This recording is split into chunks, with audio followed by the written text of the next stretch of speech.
ना, तब तक बच्चे आ जाएं फिर आगे कंटिन्यू करें क्लास। डीएस जाटो ने कहा सर सिलेबस चेंज होगा क्या सुपर टेट का, बताइए। ओ नहीं, ऐसा तो अभी कोई भी खबर नहीं है फिलहाल। जो पुराना सिलेबस है आपका, जिसके अकॉर्डिंग 2019 वाला पेपर यानी कि 69,000 वैकेंसी हुई, उसी के अकॉर्डिंग आप लोग पढ़ाई करिए, वही सिलेबस के हम लोग काम करेंगे, ठीक है। बिल्कुल सभी गुड इवनिंग है भाई, नैन्सी जी आ चुकी है, नव्या जी आए, रीना जी आ गई, दीपा मैम जी आ गई है भाई, है ना। सभी लोग आ जाइए, फिर अपनी क्लास को आगे बढ़ाते हैं। चलेगा, देखिए पहला क्वेश्चन, है ना। सभी लोग आते रहेंगे, तब तक क्वेश्चन स्टार्ट करते हैं भाई। लीजिएगा, क्या कह रहा है पहला क्वेश्चन, निम्नलिखित में से कौन सी गैस शीतल पेय में शामिल है ना। शीतल पेय में शामिल है, कौन सी गैस हो जाएगी, बताइएगा, है ना। कौन सी गैस है जो शीतल पेय में शामिल है, H2 है, CO2 है, O2 है भाई। ये O2 है, ठीक है। ये क्या है, O2, है ना, ऑक्सीजन हो जाएगी।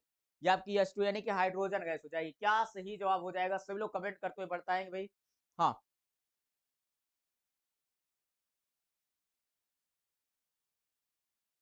नहीं जी, नहीं जी, वो सही है ना। कल जो हमने बताया था वो सही था, कोई गलत नहीं भाई। नैन्सी जी एक बार और चेक कर लीजिएगा, हमने जो बताया था सही बताया था।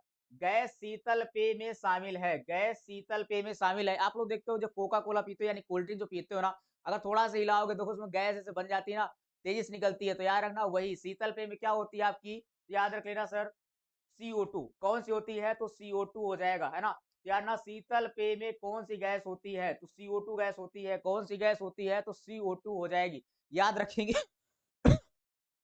एक बार और चेक कीजिएगा भाई, है ना, एक बार और चेक कर लीजिएगा, है ना। हमने जो पढ़ाया है लगभग लगभग सही पढ़ाते हैं यार, ऐसा तो है नहीं, है ना।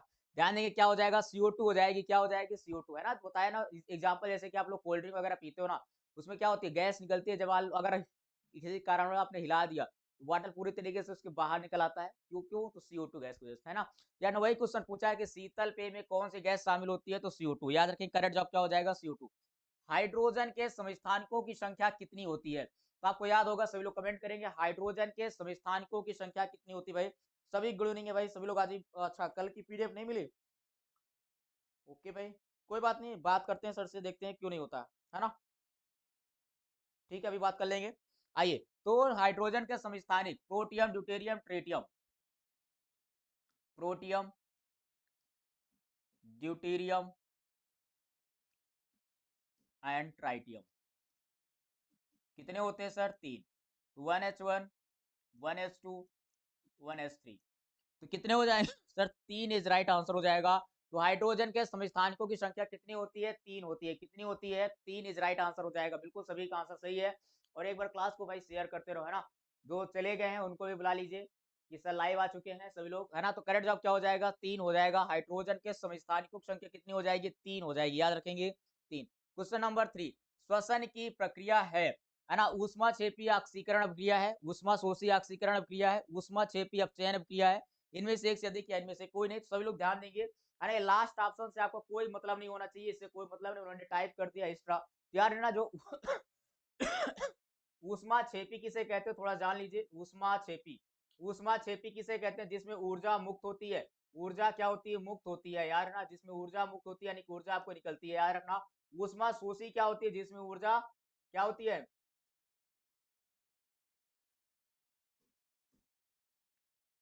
बनती है।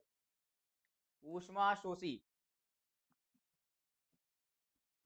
है ना। तो ऊष्मा जिसमें ऊर्जा मुक्त होती है वो क्या होती है, इसमें ऊष्मा छोपी होती है। जैसे इसी का अपोजिट बोल लेना तो क्या हो जाएगा, ऊष्मा शोषी हो जाएगा। ठीक है, देखो क्या कह रहा है, श्वसन, श्वसन क्या होता है आप लोग पता होगा, C6H12O6 प्लस 6O2, है ना। तो क्या बन जाता है, 6CO2 प्लस 6H2O प्लस आपकी एनर्जी रिलीज होती है, क्या सर, एनर्जी रिलीज होती है ना, एनर्जी रिलीज होती है। तो यही आपकी कौन सी क्रिया कहलाती है, ऊष्मा क्षेपी अभिक्रिया कहलाती है। कौन सी सर, ऊष्मा क्षेपी अभिक्रिया कहलाती है। तो करेक्ट जवाब हो जाएगा ए। क्या दे रहे हो सभी लोग, बिल्कुल ए इज राइट आंसर हो जाएगा, सभी को सही भाई, ठीक है, बिल्कुल बिल्कुल भाई, क्या हो जाएगा, ए इज राइट आंसर हो जाएगा। श्वसन की प्रक्रिया में ऊष्मा क्षेपी ऑक्सीकरण अभिक्रिया होती है। ऐसे क्वेश्चन आपके एग्जाम में देखने को मिलते हैं, तो आप लोग पढ़ते चलिएगा। करेक्ट जवाब क्या हो जाएगा भाई, ए जाएगा। नेक्स्ट क्वेश्चन नंबर 4, मोमबत्ती के जलने के प्रक्रम में होता है, बाई चांस मुझे बताइएगा, मोमबत्ती के जलने के प्रक्रम में क्या होता है। आप लोग पढ़ता पढ़ते हो भौतिक क्रियाएं, है ना, भौतिक क्रियाएं, और रासायनिक क्रियाएं, है ना, भौतिक और रासायनिक। याद रखेंगे रासायनिक क्रिया में कोई नया उत्पाद नहीं बनता है ना। भौतिक क्रिया में क्या है, कोई नया उत्पाद, जैसे कि मान लीजिए आपका मिल्क है, मिल्क से क्या बन जाता है आपका कर्ड, मिल्क से आपका कर्ड यानी दही बन गया, ये क्या हो जाएगा आपका रासायनिक क्रिया हो जाएगी, है ना। भौतिक क्रिया में क्या है, मान लीजिए आपने रबर लिया है, इसको बढ़ाया, फिर से छोड़ दिए तो अपने पुनः स्थिति में आ जाती है, ये क्या हो गई आपकी भौतिक हो गया। जैसे कि आप वाटर, है ना, वाटर को लिया, इसको आपने क्या किया, गर्म किया तो बन जाएगा क्या, गैस, गैस को फिर से कंडेंसेशन कर दोगे तो पुनः पुनः आपको मिल जाएगा वाटर। ये सभी क्या आपके भौतिक क्रिया है ना। तो इस प्रकार से क्वेश्चन ये है कि मोमबत्ती के जलने के प्रक्रम में क्या होती है, केवल भौतिक होती है, केवल रासायनिक होती है, भौतिक और रासायनिक दोनों।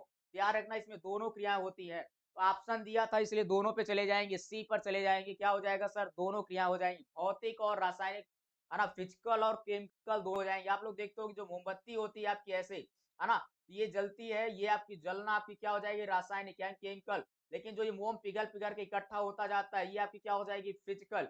अब ऑप्शन में आपके पास क्लियर कट दिया है इसलिए आपके सी चले जाओगे, भौतिक और केमिकल, यानी कि सी इज राइट आंसर हो जाएगा, है ना। दोनों इज राइट आंसर हो जाएंगे, क्या हो जाएगा सर, सी। अरे यार थोड़ा बहुत समझा करो, कॉमन आंसर लगाओ यार। ऑप्शन में जब दिया है, ऑप्शन जब ऑप्शन में जब आपके पास है तो क्यों नहीं जाओगे, है ना। यहाँ पर लिखा है केवल रासायनिक क्रिया। मुझे ये बताओ, आप लोग मोमबत्ती घर पे जला के प्रैक्टिकल कर लेना, मोम का जलना वो क्या है आपका, रासायनिक है, क्योंकि मोम का पिघलना, जो उसमें पिघल के मोम की इकट्ठा हो जाती है, वो आपकी क्या हो जाएगी, फिजिकल नहीं हो जाएगी। ऑप्शन आपको दिख रहा है, दोनों दिए हुए हैं, है ना, बहुत है, तो दोनों इसमें ऑप्शन ही चले जाओगे, गलत कर रहे हो, फर्जी में गलत हो रहा है आपका। इस महाकुंभ मिलेंगे महा ऑफर्स। यूपीआई पेमेंट के लिए पेटीएम करो, क्योंकि पेटीएम दे रहा है 1 करोड़ का सोना। फर्जी में गलत हो रहा है आपका, ठीक है। हाँ आप पढ़ते हो तो पढ़ते रहो सोनम जी, ठीक है। जब ये ऑप्शन नहीं रहेगा, ध्यान दो, जब ये ऑप्शन नहीं रहेगा तब आप रासायनिक पे चले जाओगे, ठीक है, इसलिए सी इज राइट आंसर हो जाएगा। वायुमंडल में आर्द्रता की मात्रा में वायु में का माप क्या हो जाएगा, नमी, ताप, रसायन, इनमें से इसे ठीक है, इनमें से कोई नहीं भाई। अरे हम भी ही पढ़ाते हैं, रासायनिक ही पढ़ाते हैं, ऐसा नहीं है कि कुछ अलग पढ़ाएंगे, हम भी वही चीज जो पढ़ाए हैं वही पढ़ा रहे हैं, लेकिन ऑप्शन के अकॉर्डिंग जाएंगे ना, जब ऑप्शन होगा वही चीज पढ़ाया जाएगा, ठीक है भाई, ध्यान दो। वायुमंडल में आर्द्रता की मात्रा वायु में का माप करती है, किसका, नमी का, ताप का या रसायन का। बिल्कुल याद रखिए, वायुमंडल में आर्द्रता की मात्रा का वायु में कौन, नमी का माप करते हो, किसका सर, नमी का। याद रखना करेक्ट जवाब क्या हो जाएगा सर, नमी हो जाएगा क्या हो जाएगा, नमी हो जाएगा। तो याद रखेंगे सभी लोग, क्या होने वाला है, ए इज राइट आंसर, नमी हो जाएगा, ठीक है। हाँ, नमी, हाइग्रोमीटर, ठीक है, मॉइस्चर, ठीक है, तो नमी इज राइट आंसर हो जाएगा, क्या हो जाएगा, नमी। लीजिएगा next question. Photo electric cell एक उपकरण है जो प्रकाश ऊर्जा को विद्युत ऊर्जा में परिवर्तित करता है, विद्युत ऊर्जा को प्रकाश ऊर्जा में परिवर्तित करता है, प्रकाश ऊर्जा को संग्रहित करता है। तो फोटो इलेक्ट्रिक क्या करता है, जल्दी से कमेंट करके बताइएगा क्या सही जवाब हो जाएगा, है ना। तो फोटो इलेक्ट्रिक सेल एक उपकरण है जो क्या कार्य करता है। चलेगा, सभी लोग कमेंट करते हो बढ़िए, और क्लास के बाद शेयर कर दीजिए, है ना। फोटो इलेक्ट्रिक सेल क्या करता है, आपकी प्रकाश ऊर्जा को, है ना, प्रकाश ऊर्जा को क्या करता है, विद्युत ऊर्जा में परिवर्तित करता है। तो क्या हो जाएगा, यही फोटो इलेक्ट्रिक सेल हो जाएगा, क्या हो जाएगा, प्रकाश ऊर्जा को विद्युत ऊर्जा में परिवर्तित करता है, यानी कि ए इज राइट आंसर हो जाएगा, 6 का क्या हो जाएगा, ए। अच्छा ये बताओ, फोटो इलेक्ट्रिक सिद्धांत कौन दिया था, फोटो इलेक्ट्रिक सिद्धांत कौन दिया है, फोटो इलेक्ट्रिक सिद्धांत किसने दिया है। हम्म ये सिद्धांत किसने दिया है, उनको नोबेल पुरस्कार भी दिया गया है भौतिकी के लिए, इसी की वजह से, है ना, भौतिकी में नोबेल पुरस्कार भी मिला है, नोबेल पुरस्कार। कौन है, नाम बताइए, क्या नाम है उनका, लाइट टू इलेक्ट्रिक, बिल्कुल ठीक है भाई। गुड इवनिंग है स्वराज जी, आ जाइए। सीवी रमन, अच्छा, नैन्सी जी। अल्बर्ट आइंस्टाइन है, कौन है, अल्बर्ट आइंस्टाइन। Albert Einstein. याद रखें कौन हो जाएगा, अल्बर्ट आइंस्टाइन हो जाएंगे। तो करेक्ट जवाब हो जाएगा इसका ए, ये याद रखेंगे। चलिए नेक्स्ट क्वेश्चन 7, किसी आवेशित वस्तु से आवेश को पृथ्वी में पृथ्वी में स्थानांतरित करने की प्रक्रिया को क्या कहा जाता है? निष्प्रभावीकरण, भू-योजन या टेराफॉर्मिंग। क्या कहते हैं? किसी आवेशित वस्तु, आपको पता है आवेश यानी कि चार्ज आपके दो प्रकार के होते हैं, एक पॉजिटिव होता है, एक निगेटिव होता है। क्या आवेश यानी कि आपके चार्ज कितने प्रकार के होते हैं? दो, एक पॉजिटिव होता है, एक निगेटिव चार्ज होता है। आवेश को पृथ्वी में स्थानांतरित करने की प्रक्रिया को क्या कहा जाता है भाई? सभी लोग कमेंट करेंगे। चले, आंसर आ दीजिए। गुड, टेरा फार्मिंग, बहुत अच्छा। तुक्के वाले हो सबका सब, है ना? सबका सब तुक्के मार रहे हो, मार लो तुक्के। देखो, ये आप लोग पृथ्वी में स्थानांतरित करने के लिए आपके घर हो, आपने घर बनवाया, घर की एक ऐसी लंबी सी छड़ गड़वा देते हो ना, गड़वाते हो कि नहीं? पतली सी छड़, कहते हो जब, है ना, बादल फटते हैं, जो बिजली आती है ना, करंट आता है, इससे निकल के चला जाता है, यानी अर्थिंग लगवाते हो अपने घर में। क्या अर्थिंग लगवाते हो, है ना? इसीलिए तो लगवाते हो अर्थिंग। और अर्थिंग को इंग्लिश में हिंदी में बोलते हैं भू योजन। क्या भू योजन कहते हैं, यानी कि बी इज राइट आंसर हो जाएगा। क्या हो जाएगा? अर्थिंग, बिल्कुल सही हो जाएगा, अर्थिंग हो जाएगा सही। क्या हो जाएगा? अर्थिंग सही हो जाएगा। क्या हो जाएगा? अर्थिंग, है ना? तो यही होती है चार्ज को, है ना, स्थानांतरित करने के लिए आप लोग जो लगाते हो एक छड़, जिसको बोलते हो घरों में बोलते हैं अर्थिंग, यही अर्थिंग को पास कराने कार्य करता है, इसी को हिंदी में बोलते हैं भू योजन। क्या बोलते हैं? भू योजन। याद रखेंगे, ये ऐसे ही क्वेश्चन आते हैं, ये नॉर्मल क्वेश्चन है ना, नॉर्मल चीजें आ जाती हैं एग्जाम में, सबके घरों में यूज होता है, लेकिन ऐसे एग्जाम में पूछ लेता है, फिर ऐसे हिंदी के टर्म्स दे देगा भू योजन, है ना? अब भू योजन दे देगा, अब हिंदी के टर्म्स यार जरूरी, देखो दोनों टर्म्स पता होना चाहिए, ठीक है?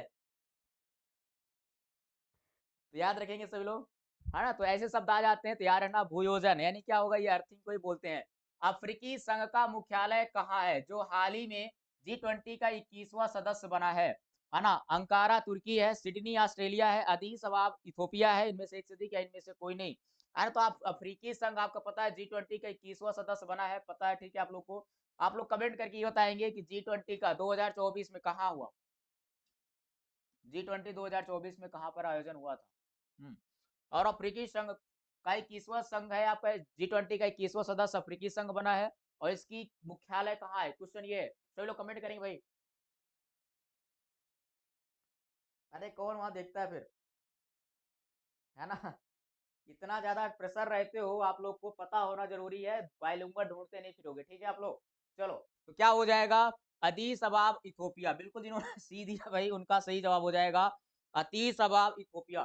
क्या हो जाएगा? अतीस अबाब इथोपिया, बिल्कुल। आप लोग करेंट बढ़िया है ना? सभी लोग बढ़िया आंसर देते हो, करेंट यानी कि बेटा है ना? और सब कहाँ चले गए, सबको बुलाओ यार, है ना? चलेगा, करेक्ट जवाब क्या हो जाएगा? अदीस अबाब इथोपिया हो जाएगा। बहुत बेहतरीन क्वेश्चंस लेके आया हूँ, है ना? ये देखो, अब डीएस क्वीन जी का आंसर गलत आ चुका है, ऐसा मत करिए डीएस क्वीन, है ना? नाम तो बहुत क्वीन है, तो आंसर भी प्यारा प्यारा दीजिए, जैसा नाम है आपका प्यारा प्यारा, ध्यान देंगे। क्वेश्चन नंबर 9, निम्नलिखित में कौन सा नेहरू रिपोर्ट की सिफारिश पर थी, है ना? नेहरू रिपोर्ट की सिफारिश पर कौन कौन सी बात थी? डोमिनियन स्टेट, लोकतांत्रिक केंद्र, वयस्क मताधिकार, अल्पसंख्यकों के लिए सीटों के आरक्षण के लिए संयुक्त निर्वाचन मंडल। इनमें से दिए गए कोटों में सही उत्तर का चयन करेंगे, है ना? 1 2 4 है, 1 3 4 है, 2 3 4 है, 1 2 3 4, इनमें से कोई नहीं भाई। सभी लोग कमेंट करके बताएंगे, सभी साथी, है ना? चलेगा, कमेंट करते हुए आगे बढ़िए, क्या हो जाएगा सभी लोग।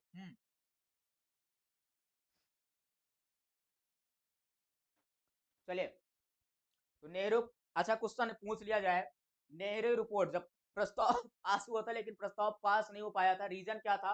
याद रखना, नेहरू रिपोर्ट कि इसके अध्यक्ष कौन थे, है ना? नेहरू रिपोर्ट के अध्यक्ष कौन बना था? मोतीलाल नेहरू। क्वेश्चन पूछ लेता है, मोतीलाल नेहरू, मोतीलाल नेहरू, याद रखेंगे, मोतीलाल नेहरू।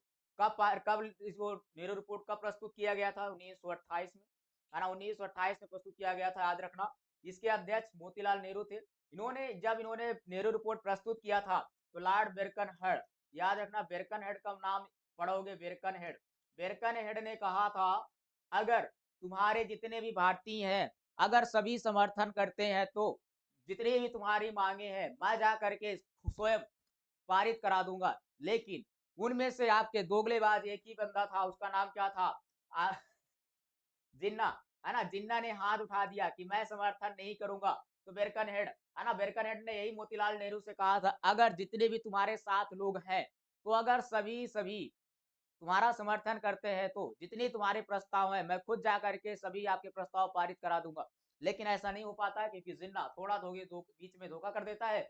इस वजह से याद रखेंगे, ये डोमिनियन स्टेट भी नेहरू रिपोर्ट में थी, लोकतांत्रिक केंद्र भी था, वयस्क मताधिकार भी था, अल्पसंख्यकों के लिए सीटों के आरक्षण के लिए भी था, यानी कि ये सभी बातें थी।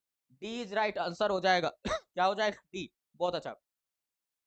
ओके भाई, आप न्यू है, बहुत अच्छा है ना, धीरे धीरे आप भी। बहुत गुड, चलेगा। तो करेक्ट जवाब क्या हो जाएगा? ये सभी हो जाएंगे, यानी डी। जिन्होंने कौन कौन डी दिया, जरा एक बार बताना। देखो, कुछ लोग सब सी, सभी लोग सी दिया है। अच्छा, ऑल, बिल्कुल। क्या हो जाएगा? ऑल हो जाएंगे, याद रखना, डी इज राइट आंसर हो जाएगा। क्या हो जाएगा? डी। यानी ये सभी बातें थी, याद रखना, क्वेश्चन यहाँ से पूछ लेता है, नेहरू रिपोर्ट में कौन कौन सिफारिशें थी, तो ये सभी बातें आपको दिमाग में बसा लेना है। क्वेश्चन 10, किसान आंदोलन और उनके स्थानों को सुमेलित करें जहां वे हुए थे, है ना, तो दक्कन दंगा कहां पर हुआ, मालाबार विद्रोह कहां पर हुआ, रंगपुर विद्रोह कहां हुआ, एक आंदोलन कहां पर हुआ है ना। आज के क्वेश्चंस आपको मजा आने वाले हैं, बहुत बेहतरीन क्वेश्चंस होंगे, याद रखेंगे। जो आपका दक्कन दंगा है, ये आपके कहां पर हुआ? महाराष्ट्र में हुआ क्या? मालाबार विद्रोह आपके केरल में हुआ क्या? है ना। देखो, सभी में ए डी दिया है, ए यहाँ भी है, ए यहाँ भी है, डी है। ठीक है। अब देखो, रंगपुर विद्रोह कहाँ हुआ है, जल्दी से कमेंट करेंगे, है ना। तो पहला तो आपको ए हो गया, डी हो गया, जल्दी से बताएंगे रंगपुर और एका आंदोलन कहाँ पर हुआ था, आप लोग कमेंट करके बताएं भाई जल्दी से। गुड। रंगपुर कहाँ? बंगाल में। यार है ना, रंगपुर कहाँ स्थित? बंगाल। एक आंदोलन कहाँ पर सर? अवध में। तो आप लोग मैच कर लीजिए, क्या हो जाएगा सभी लोग। 10 का ए दिया है कुछ लोगों ने, मैं बिल्कुल आंसर देख रहा हूँ। या कुछ खाने का मन हो रहा है, लेज मंगवा ले और कुरकुरे भी मंगवा लेता तो हूँ, एक काम कर, कोक भी मंगवा ले। और मीठे में डेयरी मिल्क। अब इतना सब कुछ हो ही गया है तो कॉर्नेटो भी मंगवा ले। तिल्ले चॉकलेट, मिले बटर स्कॉच। कहाँ से मंगा रहा है? ब्लिंकिट कर रहा हूँ, 10 मिनट में आ जाएगा।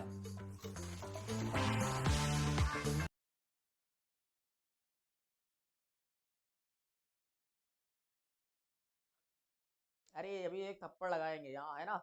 ध्यान दो, सही से ध्यान से पढ़ो, काहे गलत कर रहे हो? मतलब कॉपी करते हो क्या किसी का? बी इज राइट आंसर हो जाएगा। किसका कॉपी कर रहे हो आप लोग? एक बच्चा अगर आंसर दे दिया ए, तो सब आंसर दोगे ए क्या? हाँ, अगर एक बच्चा आंसर दिया है ए, तो क्या सब लोग ए दोगे? नहीं ना। अगर एक कुएं में कूदेगा तो उसके पीछे पीछे सब कुएं में कूद जाओगे, ऐसा मत करिए, है ना।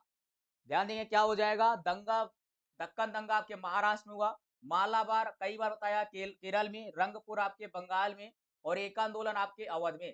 ठीक है, तो करेक्ट जवाब हो जाएगा B, A D B C. क्या हो जाएगा सर? ए डी और B C is right answer हो जाएगा। अच्छा, कंफ्यूजन हो गया था, कोई बात नहीं, है ना। आज पेड़ में मैंने बहुत बच्चों को मारा है ना। आज जब पेड़ पढ़ा रहा था मॉर्निंग क्लास में, बहुत ज्यादा बच्चों को मारा है। अब कैसे मारा होगा सोचो, ऑनलाइन वाले बच्चों को। भारत के स्वतंत्रता संग्राम के संदर्भ निम्नलिखित घटनाओं पर विचार कीजिए। जलियांवाला बाग नरसंहार, मांटेग्यू चेम्सफोर्ड सुधार के साथ असंतोष, रॉलेट एक्ट, खिलाफत आंदोलन, इनमें से कौन सी घटना असहयोग आंदोलन की शुरुआत का मूल कारण रहा है? तो कौन सी घटना थी जो असहयोग आंदोलन की शुरुआत का मूल कारण रही है, बताइएगा। जलियांवाला बाग नरसंहार 1919 को होता है, आपको पता है, 13 अप्रैल 1919 को होता है। मांटेग्यू चेम्सफोर्ड सुधार के साथ असंतोष था। रॉलेट एक्ट था क्या, जिसको आप बिना दलील, बिना अपील, बिना वकील का कानून कहते हो, ये भी था क्या? हाँ, सच में।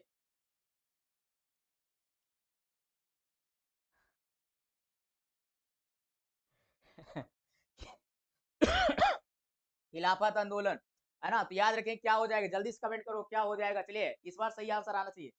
हाँ, सच में मारा भाई, ऐसा थोड़ी ना है। चलो जवाब दो, जल्दी दो, आंसर दो। अब इसका भी नहीं दोगे तो आप लोग को मार पड़ेगी, है ना, आप लोग की मार पड़ने वाली है। याद रख लेना, क्या हो जाएगा? जलियांवाला नरसंहार 1919 में होता है। मांटेग्यू चेम्सफोर्ड सुधार के